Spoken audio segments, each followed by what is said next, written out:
I believe that pain should not limit you from doing whatever it is that you love to do, whether it is playing a sport or just going for a walk. In this channel, I give you a lot of tips and tricks in order to live pain-free and injury-free. Bunions are often highly misunderstood and misdiagnosed problem. जब तक बनियंस detect होते हैं तब तक pen बहुत बढ़ चुका होता है, ये स्ट्रक्चरल प्रॉब्लम हो गई होती है और इसको रिवर्स करना थोड़ा डिफिकल्ट हो जाता है. So don't let this be you. Let's understand what bunions are and how you can make sure that you never get them, और अगर आपको है तो कैसे इसको आप ठीक कर सकते हैं. बनियंस होते क्या है? Bunion basically it looks like an extra bone growth on the inner side of the foot, but typically ये होता है फर्स्ट टो, बिग टो इस तरफ राइट साइड आउटर साइड पे पॉइंट करने लग जाता है. There are many reasons why this happens and ज़्यादा कॉमन है in women and even more common as you get older. So especially if you are over the age of 60, 70 and then if you have very big bunions, then it is sometimes difficult to fully reverse it अगर वो बहुत structural change हो चुका है foot में तो. लेकिन अगर small bunion है and recently start हुआ है तो there are a lot of things you can do to correct that. So let's look at what is the reason why bunions happen in the first place. अगर आपके bunions आपको बहुत तकलीफ दे रहे हैं तो प्लीज डॉक्टर को दिखाइए, क्योंकि इसके सॉल्यूशंस शायद ये वीडियो के स्कोप से बाहर हो. But definitely the things that I am telling you today will help you to manage some of the pain and to make sure that ये बनियंस बढ़ते ना जाए with age. So what are the causes? Why do bunions happen in the first place?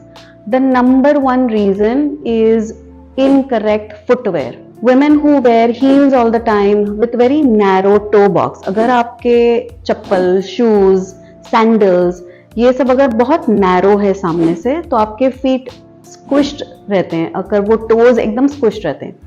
इसके वजह से over time वो structural change बनने लगता है. That's the first cause. The next leading cause, the second cause is flat feet.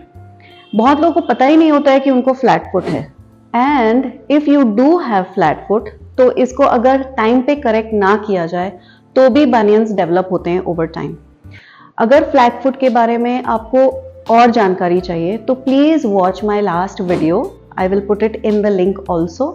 उसमें मैंने अच्छे से एक्सप्लेन किया है what type of flat foot you might be having and how to correct it in a very detailed manner. So do check it out. Cause number 3 is foot muscles being weak. Bottom of the foot के जो muscles हैं वो strong रहने चाहिए through life.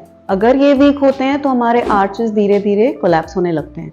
शायद flat foot ना हो लेकिन लो आर्चेस हो, मे बी आर्च आपका हाई होगा, नॉर्मल होगा, न्यूट्रल होगा, but still the muscles are week.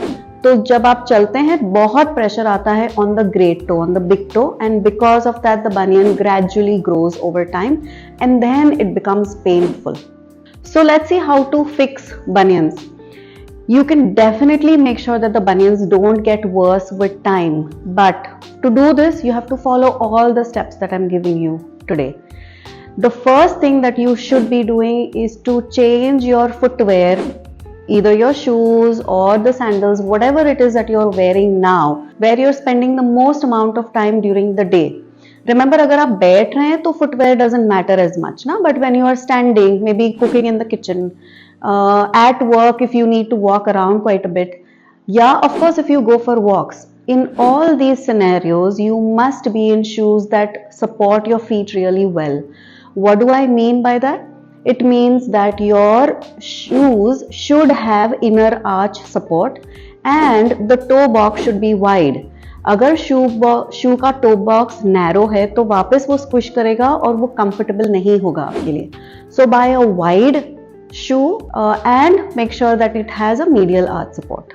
This will make sure that your foot is properly supported so that the bunions don't get worse with time.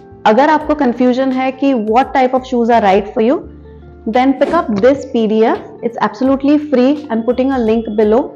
Check that out, read it properly. It will give you a lot of instructions on how to buy the correct footwear for you.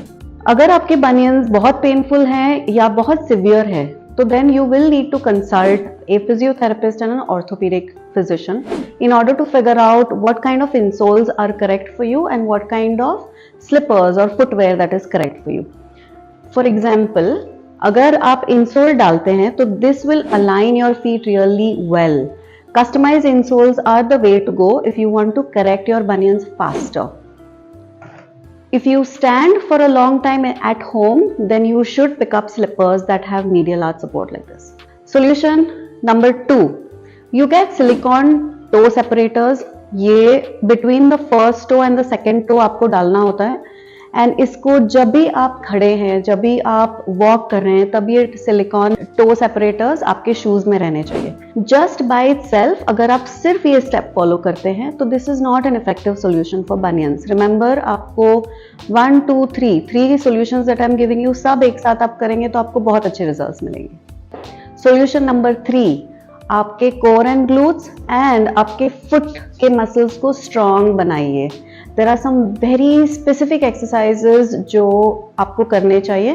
मैं video ये वाला नीचे link डाल रही हूँ, ये देखो, रोज दिन में 2 बार करो and they are extremely powerful and effective to correct your flat foot. अगर आपको ओवरप्रोनेशन है उसको वो धीरे धीरे करेक्ट करेगा, आपके फुट मसल्स को स्ट्रॉन्ग बनाएगा और बनियन को ज्यादा बढ़ने नहीं देगा. I hope this video was helpful to you. I hope you will take care of your feet better. And if you have any confusion on how to pick the correct shoes for you, remember to pick up this PDF. I'm putting it in the link below.